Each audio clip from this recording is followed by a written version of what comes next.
Hello there, everybody, and I'm back. The last Sherlock Holmes story, Chapter 4, Part 5. Our talk was both frank and free. We touched on every aspect of Holmes' adventure and of my new condition, save one. For in our midst, like the spectre at the banquet, walked the ghost of Professor Moriarty, whose name resounded still louder for being unspoken. In vain, in vain, I waited for Holmes to mention the man, who was not 6 months before had obsessed sorry in vain I waited for Holmes to mention the man who not for 6 months before had been obsessed in every waking moment. Finally, when he began to stifle yawns and to glance superstitiously at the clock, I could restrain my curiosity no longer. But my dear Holmes, here it is almost midnight, and you have still not told me how you put paid to the infamous Moriarty. Holmes was gazing up at the mantelpiece as I spoke these words. I waited his reply, but he sat quite silent, as if locked in position. His face was slack and bloodless, and his eyes seemed to stare with hypnotic intensity. As the seconds trickled by in silence, I began to feel acutely embarrassed, as one must when so rational and self-possessed. A man forgets himself. I was wondering how best I might cover for him when his trance suddenly passed off. "I do beg your pardon, Watson," he said evenly. "I was just following up a train of thought that occurred to me in connection with my last case." "What was it you were saying?" "I was inquiring about your final encounter with Professor Moriarty. Of course, I expect the Whitechapel horrors must seem like an ancient history to you, but here in London they are still very much in the public mind. What finally became of Jack the Ripper? In your telegram from Berner, you said that he was dead. But how did it happen?" My words came quickly and with a tremor I could not control, but Holmes seemed quite oblivious to my agitation. "Yes, as you say, my experiences in the East have rather put that grievous business out of my head. But at all events, this public needs trouble. But this, sorry, but all the events, this public needs trouble itself no longer about Moriarty. His tyranny is at an end." He would have left it at that, but I pressed him reluctantly. He yielded up the information that the critical struggle had been taking place in the Bernsey Oberland, to which he had tracked the professor across France and Germany. Finally, Moriarty made a simple slip which enabled me to outmaneuver him. Imagined he was deceiving me, while he was in fact playing into my hands. Our ultimate encounter took place at the famous falls, which I already scouted at, as a suitable scene for my purposes.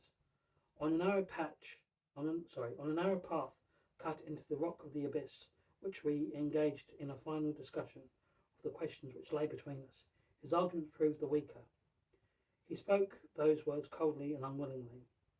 The contrast which his earlier speaking harmony could not have been more marked. I was eager to hear how he could account for his actions after I left him that night in Commercial Street, but to press him still further on the subject, so obviously uncongenial, I realised might well arouse suspicion to the reason for my excessive curiosity. That was the last thing I wanted. In fact, on mature consideration, I would incline to think it no bad thing that Holmes sought to avoid the topic. It might well mean that he had determined to put that entire episode of his life into quarantine, as it were, to erase it from his memory, as utterly as he claimed to have destroyed the man responsible.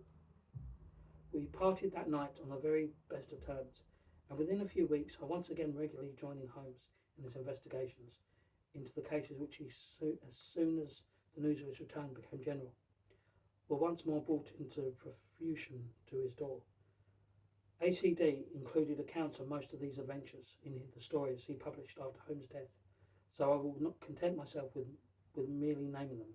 Following the Irene Adler affair in March, we investigated the events culminating in the robbery at Mawson and Williams, and later in June, the strange disappearance of Neville St. Clair. July was a busy month, providing us with three cases: that my old school friend, Tadpole Phelps, and the missing treaty that which bore on the loss of the barbecue Sophie Anderson, and the highly sensitive affair arising from a duel fought in Windsor Great Park in August. My records reveal we were able to exonerate Mrs. Nancy Barclay of her husband's murder, while September found us solving the riddles of Mrs. Mary Sutherland's absconding fiancé.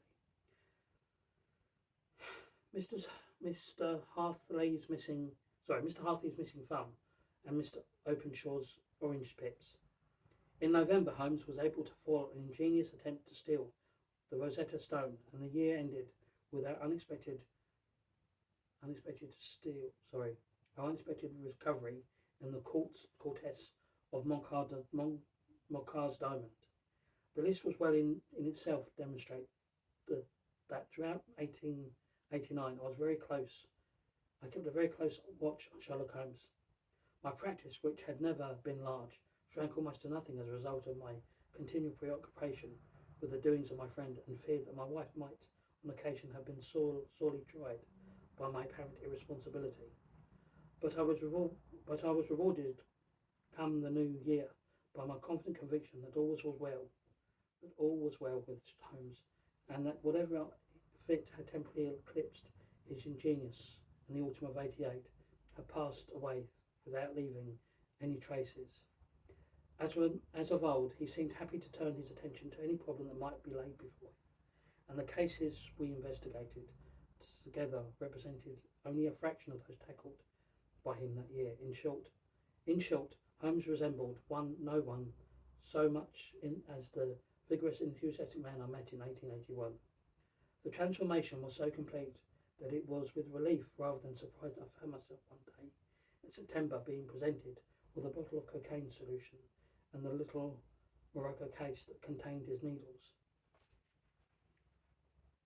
Perhaps you may be able to find some use for these, Doctor, he declared. For my part, I no longer need them. The supply work has been quite adequate thus far, but if it fails, I shall resort to certain respiratory techniques which I mastered during my stay in the East. The effect is quite satisfactory, and there are no secondary complications. I took the instruments of evil from his hands with unfeigned satisfaction. This was indeed something. If he had come to understand the danger cocaine represented to his welfare, and was determined to renounce it, then surely he was well on his way to complete recovery.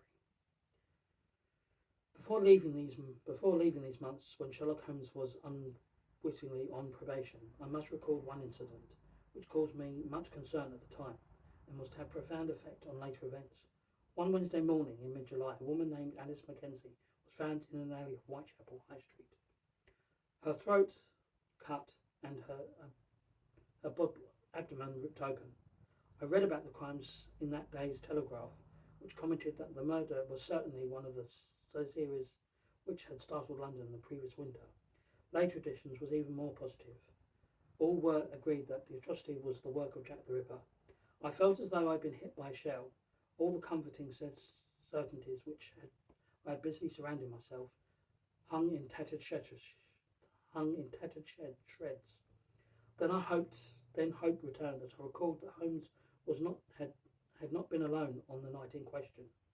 On the contrary, he had been at home in the company of myself and two Europe's most distinguished criminal investigators, Monsieur de Bourg and Herr von Walderbaum.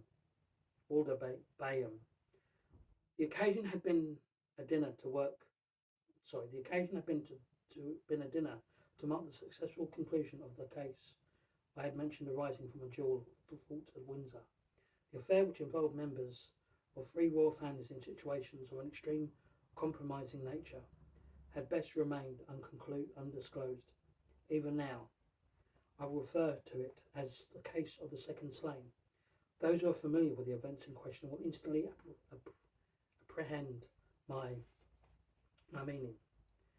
The investigation involving, as it did, the interests of so many highly placed persons had been conducted jointly by Holmes and the two foreign agents I have named.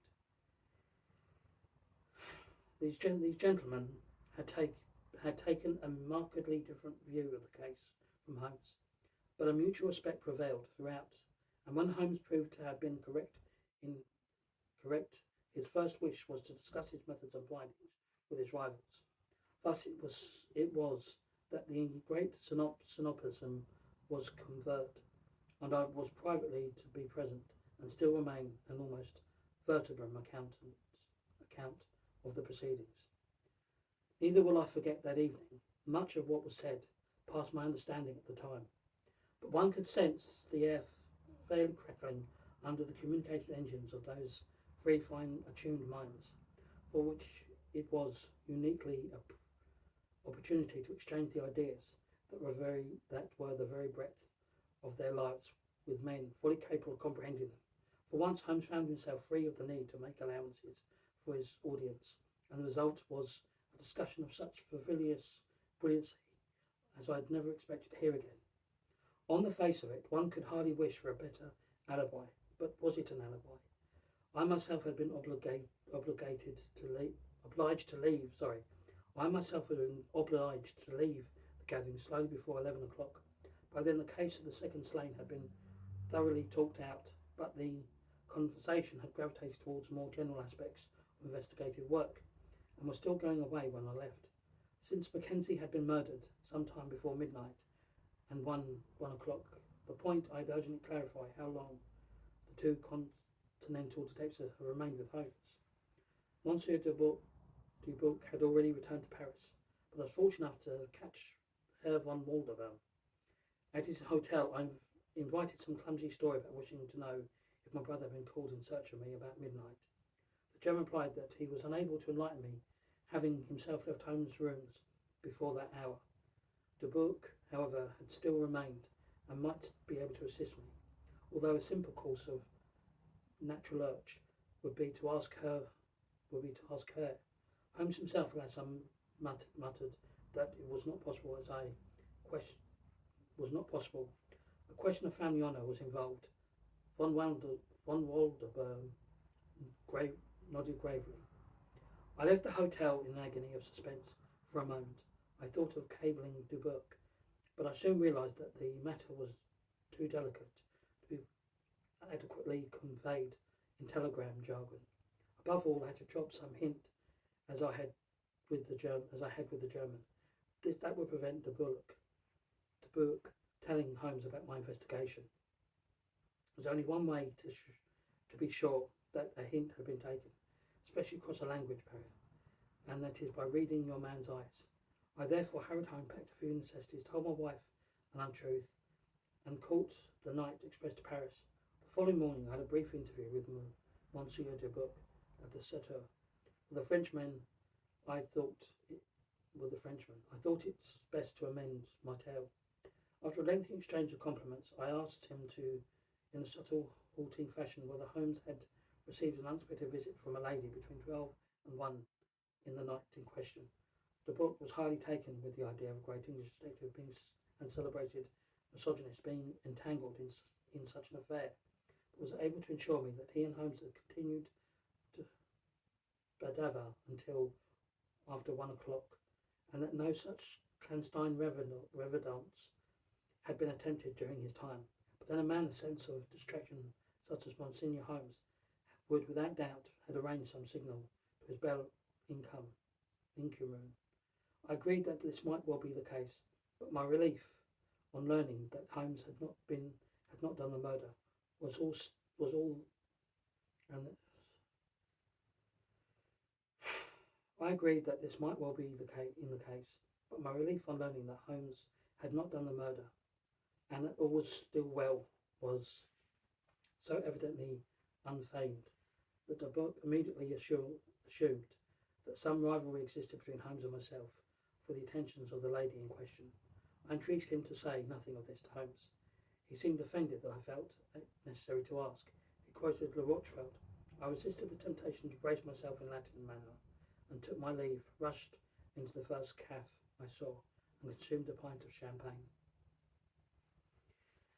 And that's part 5 of chapter 4. And next week will be part 6. and some of part 5, or some of chapter 5. Thank you very much for watching, and I shall see you all next week. Bye bye for now.